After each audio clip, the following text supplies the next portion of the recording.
Welcome to Geek Nerd Tech on Black Hollywood Live. I'm Joe Braswell. Today we talk about Airbnb's fight against discrimination, and the iPhone 7 is out. Let's go. You are tuned in to Black Hollywood Live's Geek Nerd Tech. You're losing, you're losing, you're losing, you're losing your WC. Yeah. Welcome to Geek Nerd And Tech. you. Welcome to Geek Nerd Tech. I'm Joe Braswell. The show we break down nerd culture and tech news from a black and brown geek perspective. As I said, I'm Joe Braswell. I'm here solo again for the second week in a row, but probably the last week I'll be solo. My partner in crime, Achilles Shine, has got some business he's been doing for the last couple of weeks, but we will be together again, reunited, and it feels so good by next week. Thanks for joining us. A lot of big news. Big news for me personally. I wish Achilles was here so we can have this conversation and debate, because Apple is dropped some new products. They had their big announcement, and they talked about the watch. They talked about the iPhone, new iPhone 7. There's some games coming. They actually even have a new product, an actual new product in their new earbuds, which we'll talk about in a second here. But I'm a big sucker for Apple, so I'm very, very excited. I was very excited to hear all of this news, as always. I guess the first thing is something Keely and I debate all the time is, are these even relevant anymore? I mean, are the big Apple sort of giant reveals, are they even relevant, or it seems like they tried to make them event worthy, and they get covered. They still get covered, by everyone, mainstream media and tech media and everything else. But in a world where the cell phone and the smartphone is ubiquitous, and we talked about last week how 2 weeks ago, how smartphone sales have flattened, and smartphones aren't on the rise as they used to be. Is this such a big deal? I mean, and can Apple keep doing this? I think it's a really incredible marketing magic trick that they've pulled. I mean, thanks to Steve Jobs for this, but this notion of having these giant sort of event reveals and making the world tune into what Apple has to say is pretty remarkable.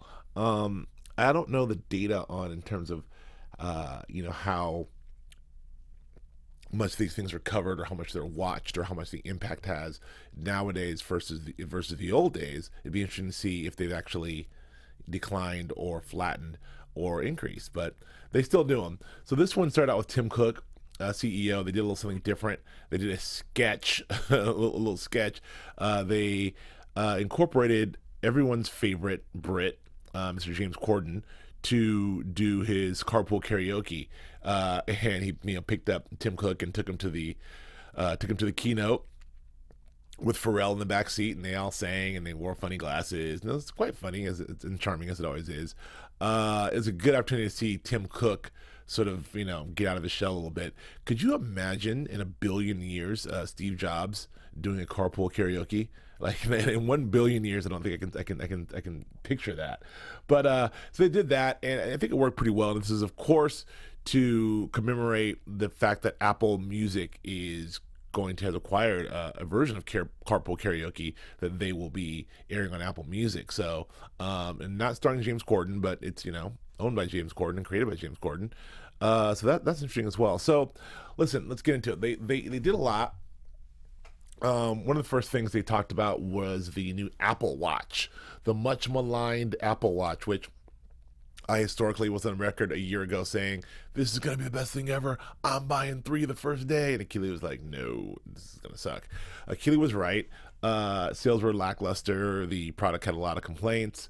It didn't quite fulfill the promise that, we wanted it to. And a lot of us, including me, just kind of stayed with the Fitbit. This new generation of Apple watches are definitely a little cooler. The body itself is the same, but they've done a few things. They've sort of dropped the price point a little bit, and they've added water resistance, or almost a waterproof, if you will, and it's good underwater for a while there, which is really, really great. It'll take you down 50 meters, which is a long way to go. So you got waterproof. So then really kicking it up for athletes and runners and swimmers. It really emphasizes on swimmers and runners. Nike has a version that's involved that sort of syncs with their Nike program, which I think is pretty cool. It's more shareable. It is sort of a better design, has a built-in GPS these times, and they're kind of just calling it Series 2. And $269 retail is, not that bad, although the ceramic version is up to $1,200. So I think it's like, $1,249. So this is the thing with the Apple Watches, it's the range. It just seems like this is the issue with these. I think people want the watch, but people want to pay $249 for the watch. I don't know that there's people out there that are going to pay $1,200 for the Apple Watch to be able to have some of the aesthetic features. But I could be wrong. I don't know. I mean, they've done this before. I don't think anything they had before was up to $1,249, but it's a lot. It's a lot. So I will say they did get me on this one. I am a little intrigued about the Apple Watch. I have to say, the Apple Watch, this version, they may have me back. I would like to see how it goes, and if the reviews come back decent, I may have to cop one at Keely Shine. So we'll see. We'll see about that. Moving on to the iPhone 7. The iPhone 7 was revealed. Now, look, nothing dramatically new about the body style and the shape of the iPhone 7. iPhone 7 is pretty much this exactly same size, a little thinner than the previous versions. The big thing about the iPhone 7, they do have some major enhancements here. The big thing is they've made it water resistant. Now, it's different from waterproof, but it's water and dust resistant. The iPhones, the last 9 years, have been notorious for water damage and dust damage, and they're pretty good about replacing certain things, but the water damage and the dust damage are terrible, and it's because it's, you've got a lot of exposed parts. You got exposed parts for the speakers, air has to get in there. You got exposed parts for obviously the headphone jack. So it's been a tricky thing. So what they've done is they've able to figure out how to make this thing water resistant, which I think is a wonderful smart move for them. One of the things that they've done, which we may or may not like, and we'll see how this goes, and Apple seems to be on the cutting edge of the way things are going, but they've got rid of the headphone jack. They've made this a completely wireless phone, which makes sense on paper, but it's very, very difficult to achieve the sort of the clarity you want and need and the reliability you need out of a jack versus something you have to charge and something that's wireless. But Apple seems to be very confident that they've got something here. There's been kind of a lot of complaints of, more. I mean, people have already got headphones, like piles of headphones in drawers. Now they're gonna have these wireless headphones. Also, the price point of these things are $169 each. They've got some higher end Beats ones that are even higher. They've got some ones that you can work out in that are not cheap either. So, and they do have a lower end version of Beats that doesn't look as sexy, but they have that as well. Consumers are like, now I got to go away from all these cords and go into having a bunch of chargers. I got to charge my phone. I got to charge my earphones. It's going to be a pain in the ass. I just think in general change is hard. So people don't really like to change, but I think that technology has to push forward. It just sort of has to push forward. And I do believe that the Apple Watch, the wireless way is the way to go. It's kind of the way we need to do it. I think what it took is this technology has been around for years, but it just took this long to be able to standardize it and say, okay, consumers, this is the way we want to go. And Apple's known for doing that. We may not like it. We never like it when Apple changes shit. We never like it. But they're 80% of the time they've been spot on and sort of changing the way we do consumer electronics, which has changed the way we do life. I mean, look at the iPad and the iPhone itself, and even the iMac and everything else. So I like this move. I like it. They've also added a lightning cord adapter on the bottom, so if you do want to plug in your traditional headphones, you can get an adapter and plug them in there. The question is, how do you charge your phone and then listen to your headphones at the same time? To do that, they have a $50 dock, which you have to buy and plug it into a dock and then plug your headphones into that.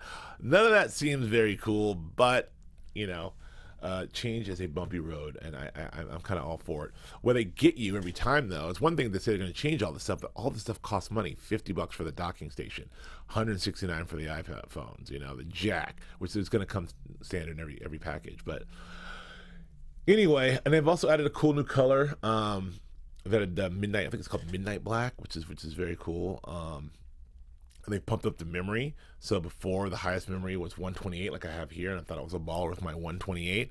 Well, they've doubled that up to 256, which is very cool.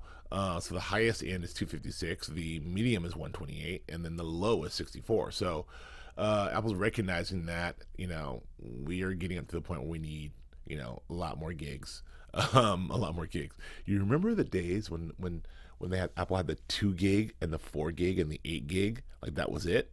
Like, this is what a difference 10 years makes, or 9 years make. Jeez. Now, I mean, I can imagine having the power of 128 gigs on my phone, and then now 256 gigs on my phone. We're knocking on the door to 500 gigs into a terabyte. So we'll see.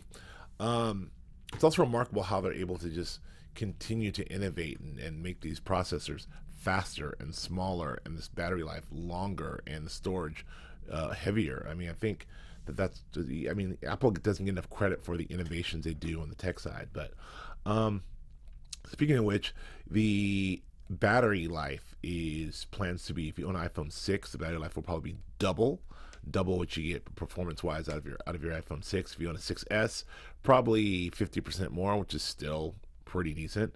I kind of like all this stuff. This is the first time I really feel good about, you know, all the Apple. There's something about these products and what they've done here actually really genuinely feels like they're moving forward. The last couple of ones felt like, we changed some things around. We got a keynote. You know, it felt like they're like Apple's putting a move on us. But this feels like they're doing something. They're doing something that moves forward. Also, last thing about this iPhone, they've got an amazing processor on this thing, which allows them to run some console style games. So the new games coming out for iPhone 7 will be quite amazing. So the demo showed this one game, Wizard of Oz game, where you can watch and render like there's like 500 monkeys flying in the background, and while you're playing the game, I mean that's console level stuff. So that's also very, very cool. So we'll be looking forward to see what cool new games come out for your console, because it's a good place. All in all, I give this, you know, if I had to grade it, I give this like an A-. I feel good about all these products. Nintendo finally has an actual game, Mario version game coming exclusively to iPhone, which is something we've been begging for years and years and years. So that's finally here. That should be pretty cool. So yeah, man. Apple. I'm very interested in buying all these products now, because I and Akili are on the, I think we're on the S cycle. You know, I think because some people are in that. I mean, it's very, like, you have to be, I don't know who you have to be to just flat out trade in your phone every time there's a new phone and get a new phone. I don't know if that's possible, but since I'm on the S cycle, I probably will have to wait until the 7S to come out. But we'll see. I'm going to talk to my Apple dealer and see if I can just swap this thing out, because I always like having new stuff. Anyway, moving on. Well, before we move on, I do want to talk about our friends at General Assembly. We talk about General Assembly every week, and it's really an amazing, amazing school technology, because if you are, you know, wanting to be in the business of tech or anything involving tech, business, data management, any of that stuff, General Assembly is a school that is awesome, that we talk about all the time for you. They're the largest, most respected company around worldwide. They have, you can do this thing online, or you can go in person to one of their beautiful campuses. There's like over 350,000 people who have done this so far and use it to propel their careers and get this great training. And it's fantastic. And they have over 2,500 companies worldwide who have hired the General Assembly graduates. And the thing about General Assembly, which we talk about all the time, is 99% of their graduates get a job or get a job in the career that they want within 6 months of starting a class. So literally, you go to a class online or one of their beautiful campuses, and you take the course, and 6 months later, you are working in the field of your choice. I don't know where. There's not too many things you can say that about. So, so check it out, man. Take control of your career now. Go to ga.co/geek. That's go.co/geek. Enter the promo code GEEK for Geek Nerd Tech. Save on your first class or workshop or event. That's ga.co/geek. Code word geek. So yeah, man. That's our General Assembly is where it's at. I want to move on. Oh, one thing I did mention about the iPhone is their camera. God, I'm going iPhone. But they've got these crazy new camera as well, which is like, probably their most advanced camera yet. They've got dual lens technology. They've got, you can zoom in on these. You can zoom in like no other on these things. I mean, already, like Tim Cook mentioned this in their Shot by iPhone campaign, the pictures you can take on the iPhone 6S and the 6S Plus are unreal. And supposedly, with the new iPhone 7, you're gonna be able to do crazy things. I mean, it's not quite DSLR quality, but it's really close. 12 megapixel sensor. It's got the new crazy advanced flash, which will be able to do a lot of things for you while you're rolling tape and also taking pictures. I mean, it's really sort of changed what creatives are allowed to do, what they're able to do. So that's all. I just want to also get into that. I want to move on and talk about Airbnb. A lot of us use Airbnb. I use it all the time. I actually love it a lot, and it's one of those businesses that didn't seem like it could work on paper. You're inviting people into your homes. How do you regulate that? What's going to happen? Crazy billionaire investor Chris Sacca famously turned down an opportunity to be involved in Airbnb when he heard the pitch, because he's like, this is ridiculous. People are going to get murdered in there and raped, and it's terrible, and it's a bad idea. Well, he was wrong. As he was wrong about Instagram. He thought, like, who wants to share pictures? But he did get Twitter right and Uber right and a bunch of others right, so he's fine. But Airbnb's done quite well, and it's been able to thrive, and it's had some issues in larger cities like New York and others, but like it's been able to thrive. But one of the things that keeps popping up, and I have to say, I think I've experienced this myself, is they really do nothing about discrimination. The thing about Airbnb is the only thing you have is reviews people write about you and your picture.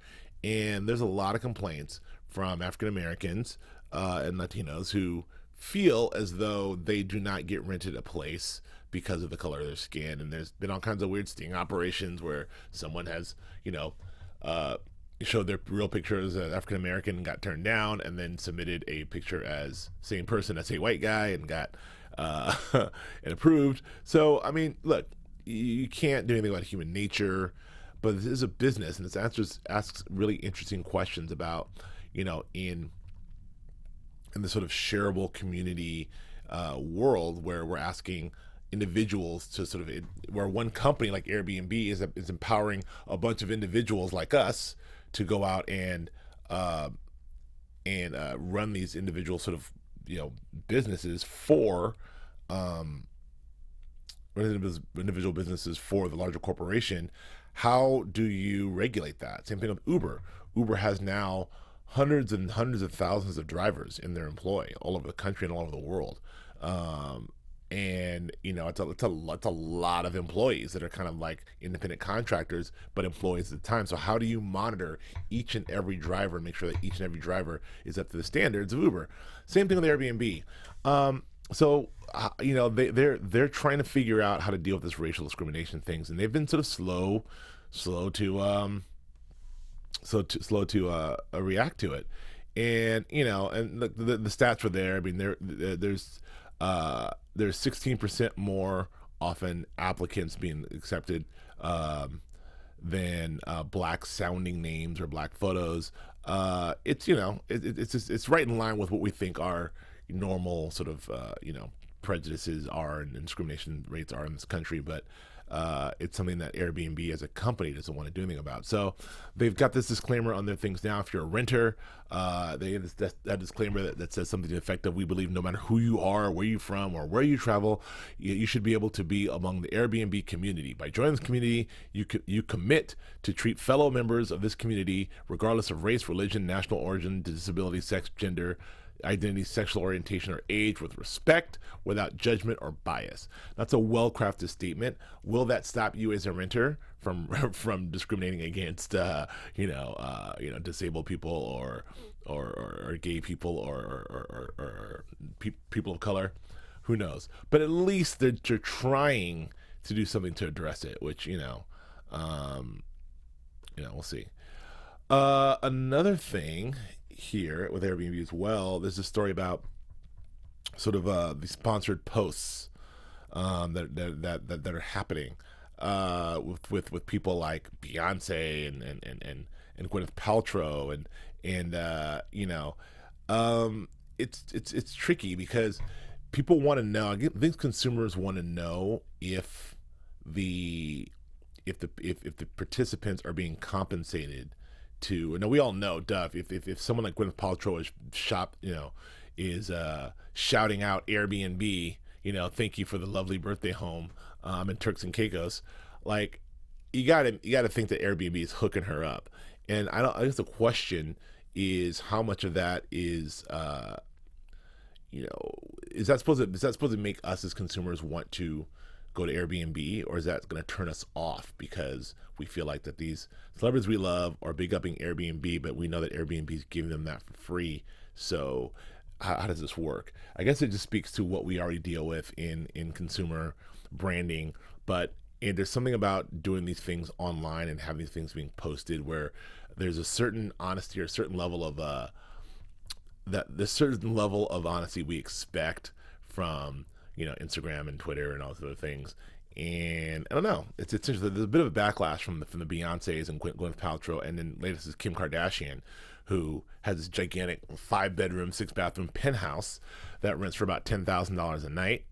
And Kim Kardashian was like, "Thank you for the gift, Airbnb." And so I don't know. I mean, Kim Kardashian can afford $10,000 a night. It's the age-old thing of the more money you have, the higher your celebrity, the less you pay for. It just is what it is. But I don't know, it comes with territory. Anyway, interesting. Next, I want to move on to this story about Dustin Moskowitz, who is a co-founder. Not much talked about. People don't talk about Dustin that much, but he's a co-founder of Facebook, and he's out there and he's doing his thing, and he's got a lot of money, and he's recently in the news for pledging $20 million to help defeat billionaire Donald Trump. And it's a huge donation to the Democratic Party. Bill Maher made news when he donated $1 million to Obama, just to show that, just talk about the money in campaigns and also show his support.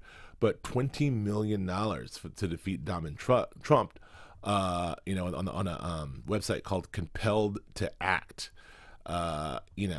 He's the biggest campaign donation Moskowitz has made to date was $5,200 in 2003.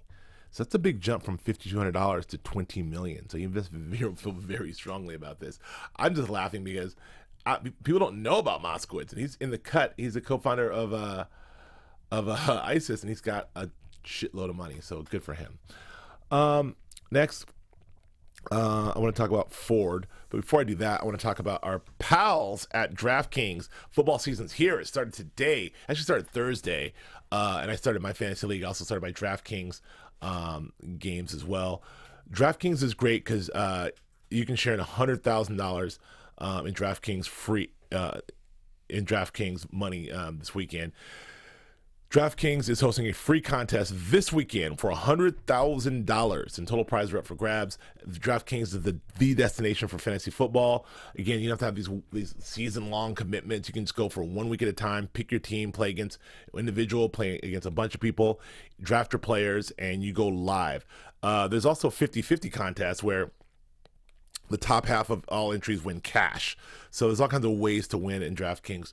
Here's what you do. You go to DraftKings.com now. Use promo code GEEK to play for free in this week's $100,000 fantasy contest. The contest is 100% free. There's no reason not to play. Again, that's promo code GEEK to play for free in your share of $100,000 this weekend. Only at DraftKings.com. That's DraftKings.com. Eligibility restrictions may apply. See the website for details. Use that promo code GEEK. So Ford is the latest company to sort of join this idea. They joined General Motors a while back, made news by buying into Lyft, or and spending $100 million. $500 million in Lyft. Hopefully helping to get their fleet of autonomous cars out there. What you see is with the proliferation of Lyft and Uber, the giant car companies are like, well, if these cars were all out there, how about we drop all of our cars? What if all Lyft cars were GM cars? That's something to be said, and help us sell these cars. Plus, help us get our autonomous vehicles out there. Well, Ford has acquired a company called Chariot. They're based in San Francisco, kind of an on-demand shuttle, somewhere between a taxi cab and Uber. But they're same thing. It's a very popular shuttle for all the people who go back and forth all around the Bay Area, who go from San Francisco down to Silicon Valley and back. It's got a lot, and what they wanted to do is get involved. And so right now, Chariot operates 100 Ford shuttles, and basically Ford said, "Let's buy it. Let's buy into it." So they bought it, and so it's interesting. So now you'll have Chariot will always be Ford, and I think it's an interesting move, and it's sort of a trend that's happening with all these sort of car services that the car companies want to get involved. Let's see. Last couple things, really quick hits. This is a cool story about a kid who held up a sign during ESPN Game Day, College Game Day. He has his Vimeo ID on the sign. It said, "Hi, Mom, send beer money," and it has Vimeo ID on there. Well, it's a very cool idea because he's on national television. And he's showing his Vimeo sign, and it actually worked. I don't know if his mom sent him any money, but Vimeo sent him $50, which is great, and he got over 2,000 pledges from money just for saying, "Hi, Mom, send beer money." So people that know it's funny and send him beer money now. There's no minimum amount on Vimeo, so a lot of people were sending him 1 cent, but he did get a lot larger donations. And hell, what do you do? I mean, 2,000 users. I mean, I'm sure he got a lot of money. I think that's a really cool thing. I'm gonna wait for Keely on this one because I wanted to talk about Atlanta, the new FX show with starring the childish Gambino himself, and it is a remarkable show, and I really want to talk about it, but I will save that because I'm gonna have a discussion with Akili on that one because I thought that I want to hear his takes on that too. But if you haven't checked out Atlanta, it's Corey Glover, and it is on FX. I think it's 9 o'clock or 10 o'clock on FX. Episode 2, which is technically episode 3 because the first week was 2 episodes, is airing on Tuesday. Please watch this show. It is really, really, really great. Last couple things. Friday 29th, Fashion Week this last week, big thing. Friday 29, the interactive agency did a giant installation, 800,000 square foot thing in Bushwick in Brooklyn, and they got 80,000 square foot.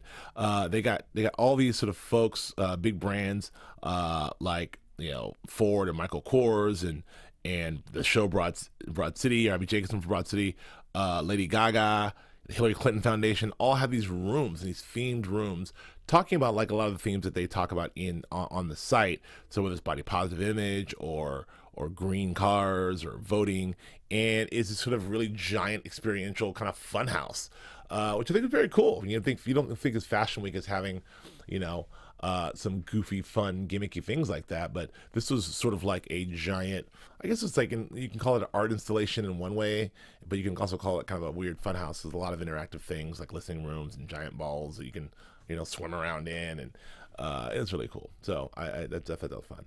And last but not least, we've talked about Oculus Rift a lot. Well, the and the VR experience. Well, virtual reality filmmakers She got an Emmy at the Creative Arts Emmys for the VR experience Henry, which was directed by a Pixar veteran, Romero Lopez, and it's really, really cool. And it not only got nominated, but I think it won on the Creative Arts Emmy. And it's the second one, because the Sleepy Hollow VR experience got an Emmy as well.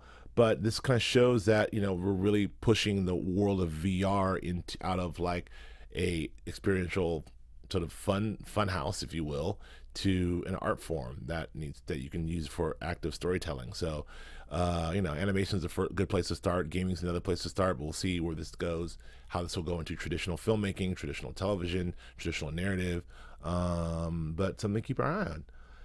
So that's it. Wow, that's all I got. That's a lot. Thank you for joining me on my solo run of Geek Nerd Tech. I'm Joe Braswell. You can find me at Joe K. Braswell on Twitter and Instagram, and also check me out at JK Braz on Snapchat. I'm snapping away. For Achilles Shine, this is Joe Braswell. We'll see you next week.